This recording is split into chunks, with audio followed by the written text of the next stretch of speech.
Hello friends, आज इस video में हम देखेंगे कक्षा 5 की प्रकृति की कार्य पुस्तिका से पाठ नंबर 4 आओ मिलकर खेले खेल इसके प्रश्नों के उत्तर। तो पहला प्रश्न देखते हैं। दिए गए कॉलम के अनुसार खेलों के नाम लिखिए। घर में खेले जाने वाले खेल व घर के बाहर खेले जाने वाले खेल।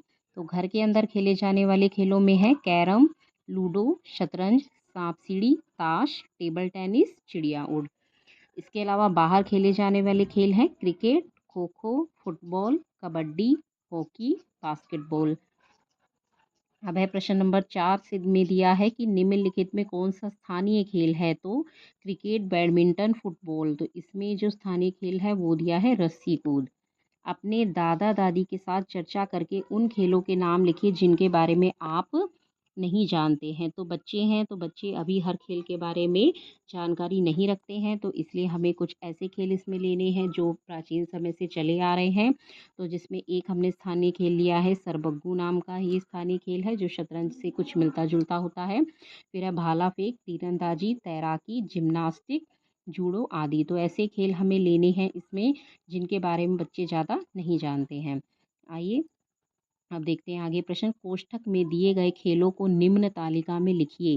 तो इसमें हमें कुछ खेलों के नाम दिए हैं, इनमें से हमें इसको स्थानीय खेल व राष्ट्रीय खेल इसमें लिखना है अलग अलग कॉलम में। तो स्थानीय खेल इनमें से हैं रस्सी कूद, कुर्सी दौड़, गेंद तड़ी, टच एंड पास।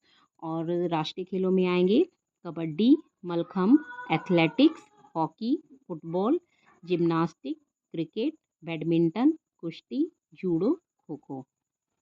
नेक्स्ट प्रश्न है। सुमित 10वीं कक्षा में पढ़ता है और अपने स्कूल की हॉकी टीम में खेलता है। वह अंतर्राष्ट्रीय स्तर पर हॉकी खेलना चाहता है, तो पहले उसे किन के स्तरों पर खेलना होगा। तो उसे अंतर्राष्ट्रीय स्तर पर खेलने से पहले उसे अपने राज्य स्तर पर खेलना होगा और फिर राष्ट्रीय स्तर पर खेलना होगा। अपने पसंद की किसी भी एक खेल के बारे में जानकारी प्राप्त करके बताइए कि उसमें माहिर बनने के लिए किस प्रकार के प्रशिक्षण की आवश्यकता होती है। तो हमने लिखा है इसमें मेरी पसंद का खेल क्रिकेट है। तो क्योंकि ज़्यादातर बच्चों को ये खेल पसंद आता है तो इसलिए हमने यही खेल लिया है। मेरी पसंद का खेल क्रिकेट है। इसमें माहिर बनने के लिए हमें एक प्रशिक्षित कोच की आवश्यकता होती है। अगला प्रश्न है। आपने अपने विद्यालय या आसपास में किसी दिव्यांग बच्चे को खेलते हुए देखा है और वे कौन कौन सा खेल खेलते हैं। तो उत्तर में लिखेंगे हाँ, मेरे विद्यालय में एक बच्चा जो कि पैरों से विकलांग है, मैंने उसे कैरम लूडो का खेल खेलते हुए देखा है। प्रश्न नंबर 2 में है आपके अनुसार दिव्यांग बच्चे कौन कौन से खेल खेल सकते हैं, निम्न तालिका में लिखिए। तो शारीरिक अक्षमताओं के नाम लिखने हैं और वो बच्चे कौन कौन सा खेल खेल सकते हैं ये इनके सामने लिखना है। तो दृष्टिबाधित बच्चे हैं तो वो क्या क्या खेल सकते हैं। जूडो, तैराकी, रस्सी कूद। कुछ खेल ऐसे हैं श्रवण बाधित, दौड़, तीरंदाजी, बैडमिंटन।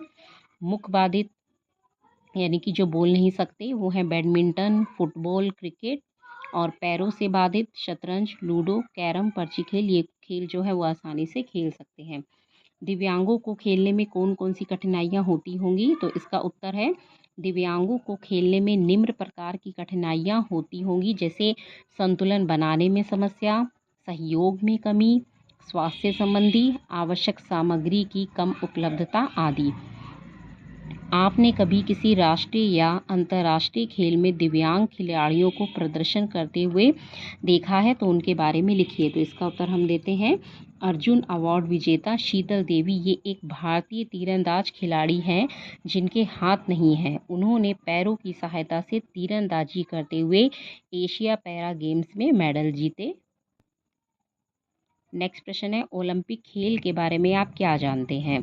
तो इसका उत्तर ओलंपिक खेल दुनिया की सबसे बड़ी खेल प्रतियोगिताओं में से एक है। ये हर 4 साल बाद आयोजित किए जाते हैं।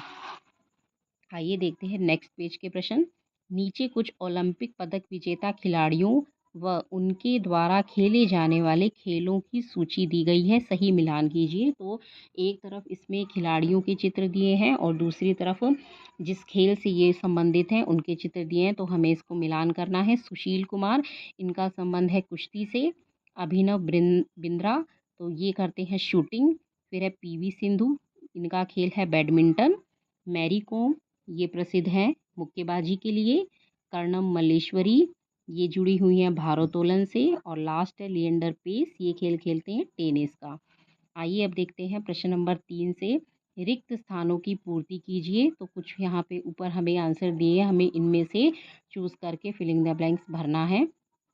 क विजेंद्र सिंह ने बीजिंग ओलंपिक 2008 में मुक्केबाजी में डैश पदक जीता था। तो इसमें आएगा कांस्य पदक। फिर है ओलंपिक खेलों में भारत ने सबसे ज़्यादा 8 स्वर्ण पदक डैश में जीते हैं। तो ये आएगा हॉकी।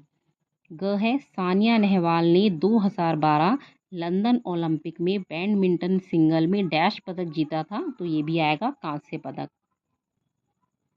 घ है विजय कुमार ने 2012 लंदन ओलंपिक में डैश में रजत पदक जीता था। तो ये आएगा एथलेटिक्स में।